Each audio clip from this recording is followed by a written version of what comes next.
Bienvenue dans le troisième épisode de notre MOOC consacré à la cuisine corse. Aujourd'hui, nous vous proposons une expérience gustative unique avec une recette délicieuse de macarons ganache clémentine. Permettez-moi de vous présenter les ingrédients qui composeront cette création gourmande. D'un côté, nous aurons les noisettes de Cervione, ingrédient phare des macarons qui apporteront leur texture légère et croquante. De l'autre côté, les clémentines corses, gorgées de soleil et de saveur, offriront une ganache à la fois onctueuse et rafraîchissante.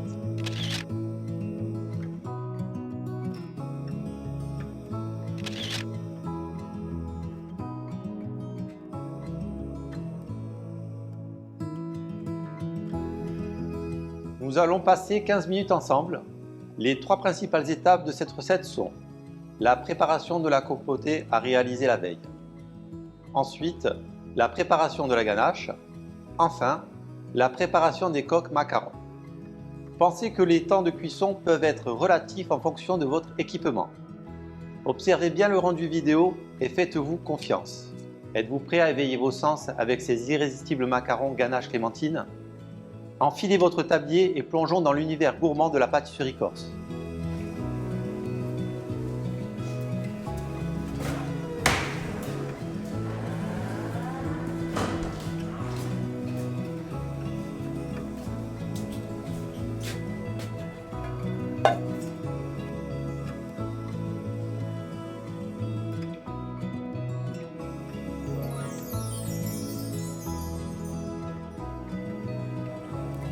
Dans cette étape à réaliser la veille, nous allons faire une compotée de clémentine pour apporter un goût fruité à notre ganache. N'hésitez pas à travailler avec des fruits de saison et de votre terroir. Pour cette préparation, épluchons la moitié des clémentines et gardons la peau pour l'autre moitié afin de rehausser le goût. Pour préserver l'amertume du fruit, j'ai fait le choix d'une compotée pour sa teneur en sucre beaucoup plus faible par rapport à une confiture ou une gelée. Une fois les clémentines détaillées, nous allons verser le sucre dessus et laisser macérer notre préparation pendant 24 heures pour laisser dégager les arômes.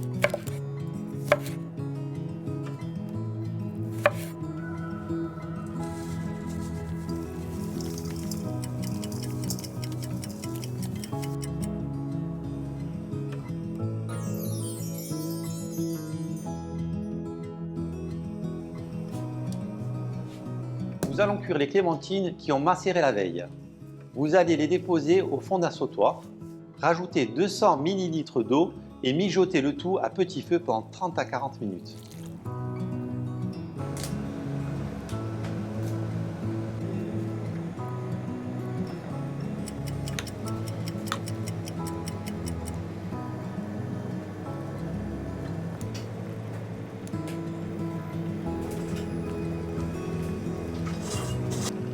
Le temps de cuisson est écoulé.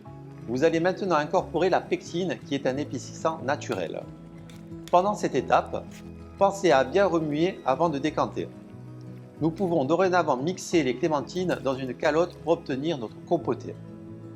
Il est important pour la suite de la recette de faire redescendre la température de notre préparation à 3 degrés.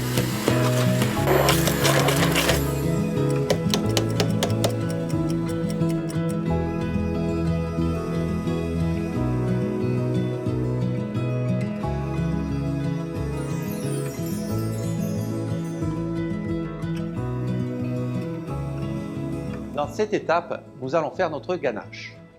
Montez à ébullition la crème liquide et versez-la progressivement sur vos morceaux de chocolat. En partant du centre de la calotte, remuez le tout pour obtenir une consistance crémeuse. Pour finaliser notre ganache, nous incorporons notre compotée de clémentine. Laissez reposer à température ambiante.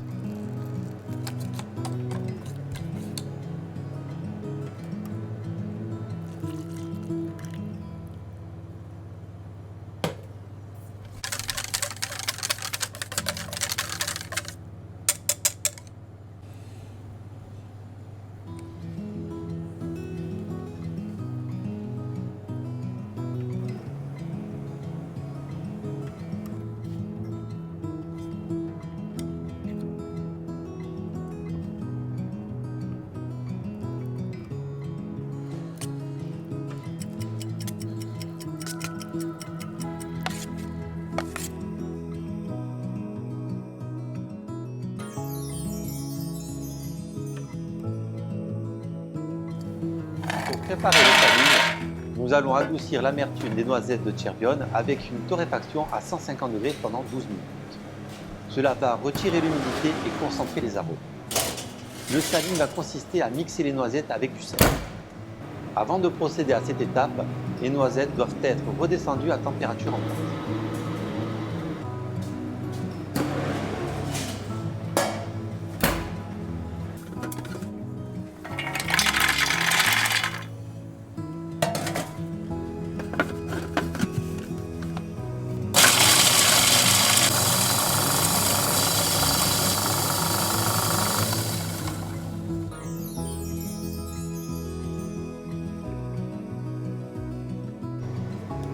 C'est parti pour les coques macarons à la châtaigne.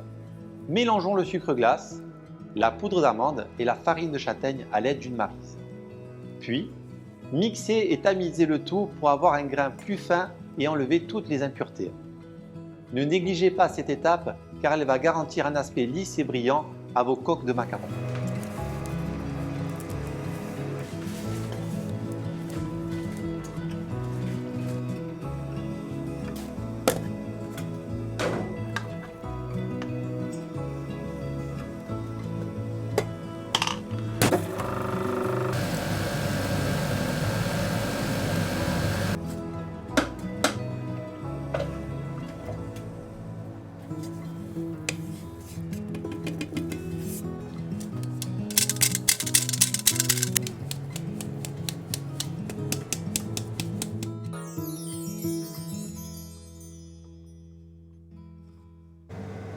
Réalisons une meringue italienne.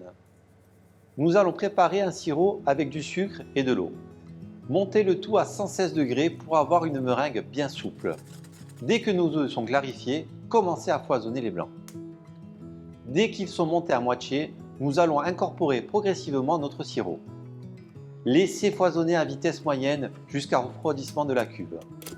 Attention, les blancs de la veille permettent d'avoir une meringue encore plus souple.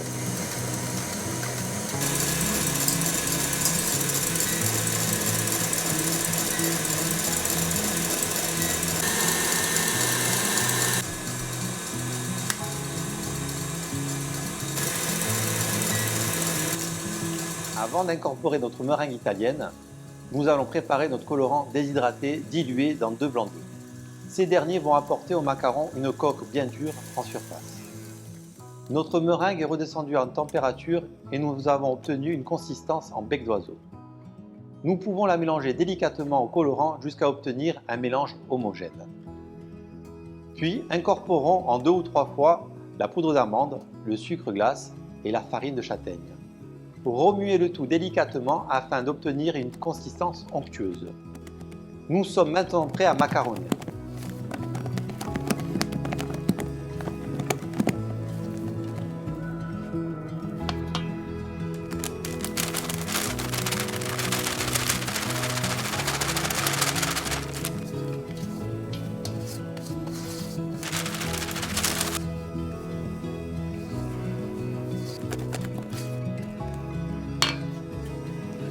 Travaillez avec une calotte demi-sphérique pour faire retomber légèrement l'appareil. Nous cherchons à obtenir des coques lisses et brillantes et une collerette bien marquée. Observez bien le geste avec la corde et la texture finale. Attention, un macaronnage trop long donne des macarons plats sans collerette.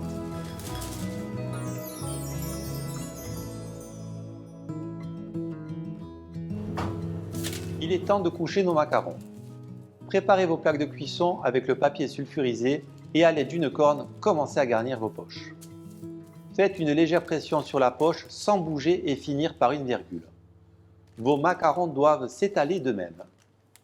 Après 15 minutes de repos, la petite pointe au-dessus doit disparaître. C'est le moment de saupoudrer votre saline sur les coques et se préparer à la cuisson au four à 150 degrés pendant 20 minutes.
Au bout de 10 minutes écoulées, vous verrez apparaître une collerette. C'est le signe que vos coques sont réussies. Une fois le temps de cuisson écoulé, sortez vos macarons et déposez-les sur une grille pour les aider à refroidir afin de faciliter le décollage du papier sulfurisé. Maintenant, vous êtes prêt à les garnir avec votre ganache à la clémentine.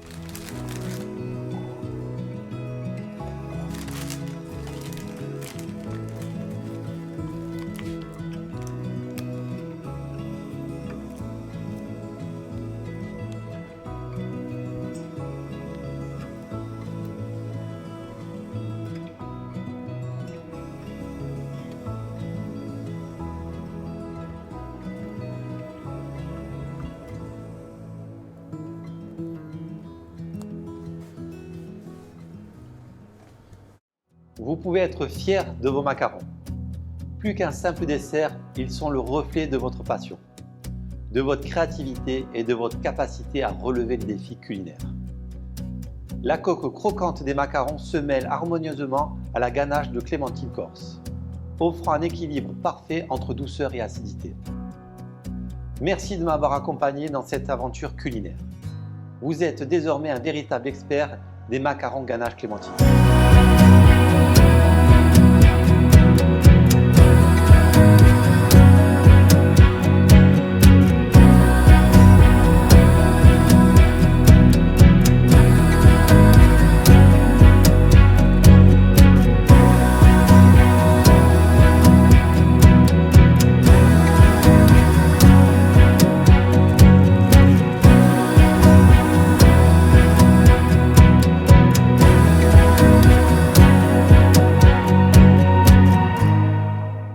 Avant de procéder à cette étape, les noisettes...